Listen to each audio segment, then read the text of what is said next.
ناظرین، ہیرو کا جو کردار ہے وہ ہر معاشرے میں ایک غیر معمولی کردار کا حامل رہا ہے۔ یہ بات اس وقت کی ہے جب انسان غاروں میں زندگی بسر کر رہا تھا۔ تب کسی انسانی بستی میں رات کے وقت الاؤ کے گرد بیٹھے ہوئے لوگ کسی ہیرو کی کہانی سے اپنے خون گرمایا کرتے تھے۔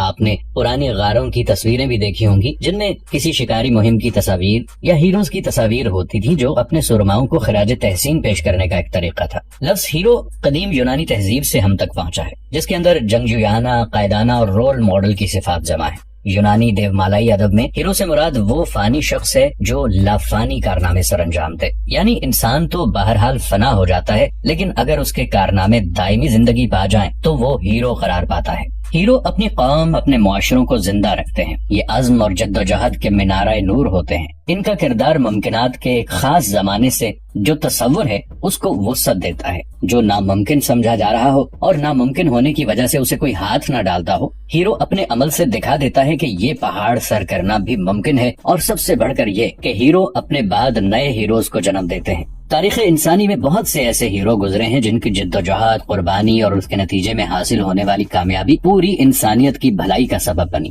تو ناظرین، حال ہی میں جب ترکی کے ٹیلی ویژن کی جانب سے عظیم مجاہد ارطغرل غازی پر بنائی گئی ڈرامہ سیریل اردو ڈبنگ کے ساتھ پی ٹی وی پر دکھائی جانے لگی تو پاکستان کے اسی طبقے کو فوراً پاکستان کا مستقبل خطرے میں نظر آنے لگا۔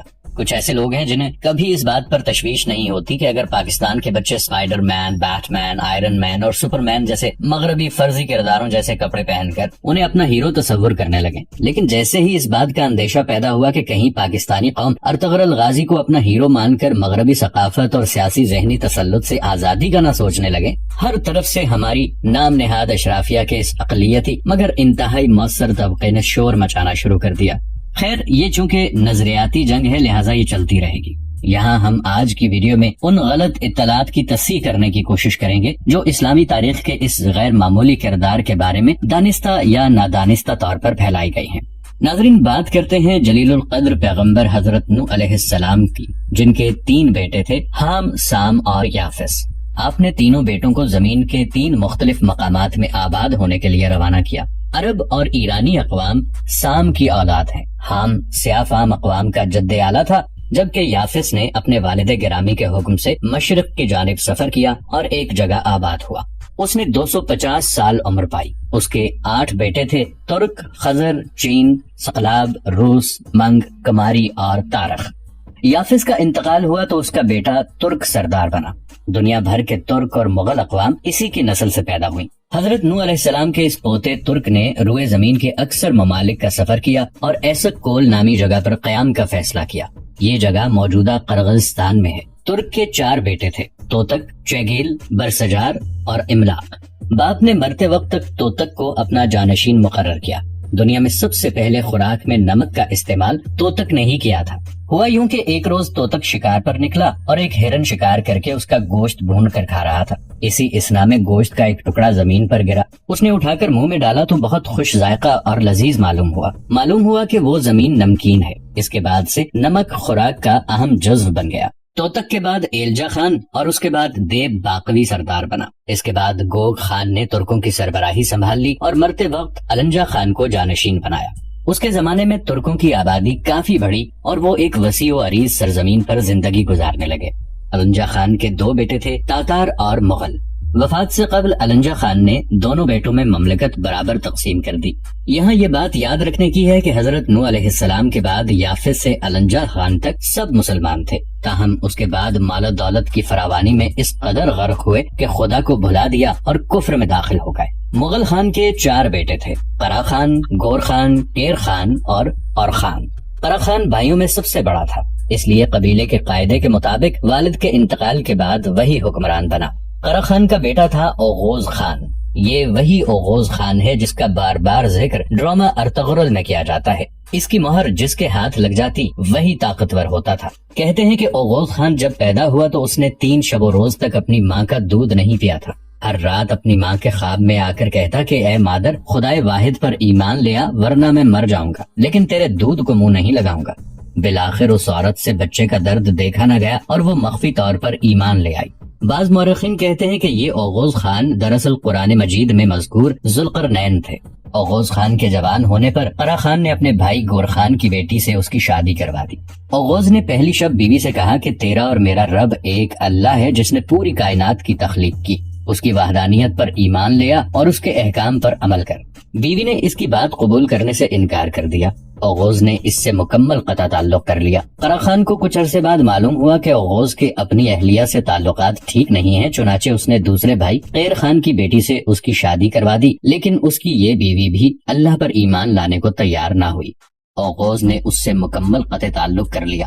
ایک دن اوغوز نے اپنے چچا اور خان کی بیٹی کو دیکھا، وہ اسے پسند آ گئی۔ اس کے پاس جا کر اپنے عقیدے سے آگاہ کیا اور اسے دین حق کی دعوت دی۔ وہ لڑکی ایمان لے آئی۔ اوغوز خان نے اس کے ساتھ نکاح کر لیا۔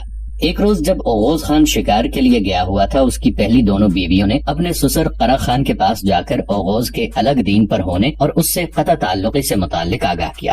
قرا خان یہ سن کر آگ بگولا ہوا اور اپنے سپاہیوں کو جمع کر کے اوغوز کو قتل کرنے کا ارادہ کر لیا۔ اوغوز کی مسلمان اہلیہ نے آدمی بھیج کر شوہر کو خبر کر دی۔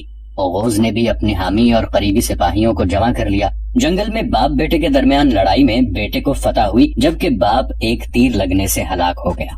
اب اوغوز حکمران بن چکا تھا۔ نتیجتاً قوم کی اکثریت اللہ پر ایمان لے آئی۔ اوغوز خان کے 6 بیٹے تھے: گون خان، آئی خان، یلدیز خان، گوک خان، تاغ خان اور تنگیز خان۔ اوغوز نے مختلف علاقوں میں یورش کی۔ ایک روایت یہ ہے کہ اس نے ہندوستان پر حملہ کر کے کشمیر کو فتح کیا تھا۔ اس کے علاوہ چین، ایران، مصر اور شام کے علاقوں پر بھی اپنا پرچم لہرایا تھا۔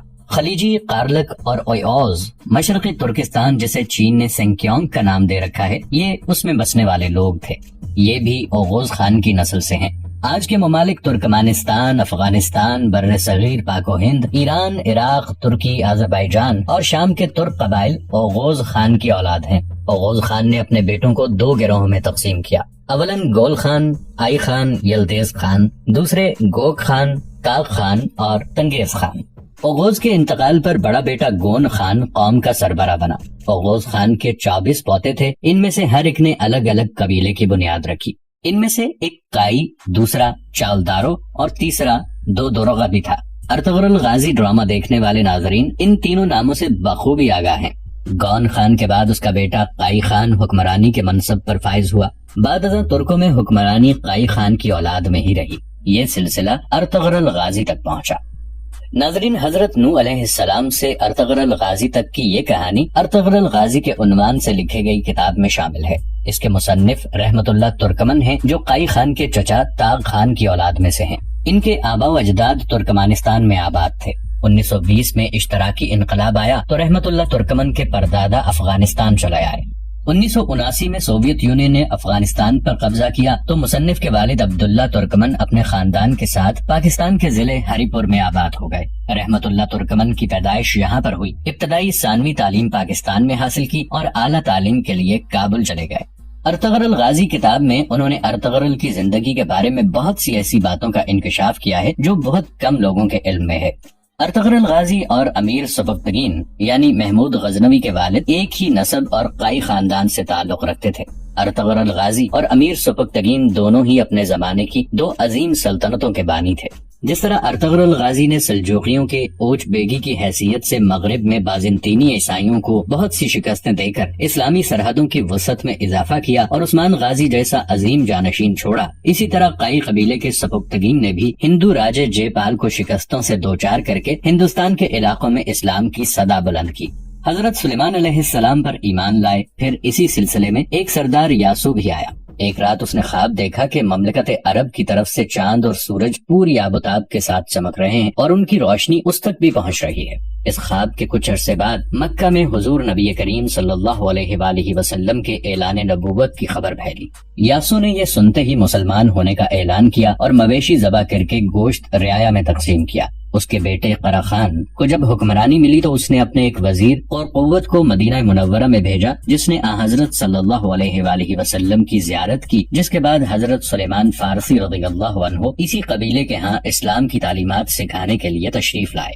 ترک قبائل رسول اکرم صلی اللہ علیہ وآلہ وسلم سے صدیوں قبل بھی ایک خدا پر ایمان رکھتے تھے، اپنے خدا کو تنگری کہتے تھے، جہاد کا تصور، مساوات اور برابری، نیک کاموں اور صدقات پر ایمان، اولی الامر کی اطاعت، جنت اور جہنم کا تصور اور زنا کی ممانعت۔ ناظرین، حقیقت یہ ہے کہ ارطغرل غازی کفار کی بربریت پر قہر بن کر ٹوٹا۔ البتہ ہمارے بعض مسلمان مصنفین نے اس کے بارے میں محنت اور تحقیق سے کام نہیں لیا۔ انہوں نے انتہائی بنیادی ذرائع سے معلومات حاصل نہیں کی، معلومات کی پڑتال کرنے کی کسی بھی طور کوشش نہیں کی گئی، یوں ارطغرل غازی سے نفرت کرنے والوں کی باتوں ہی کو آگے پہنچانے کا کام کرتے رہے۔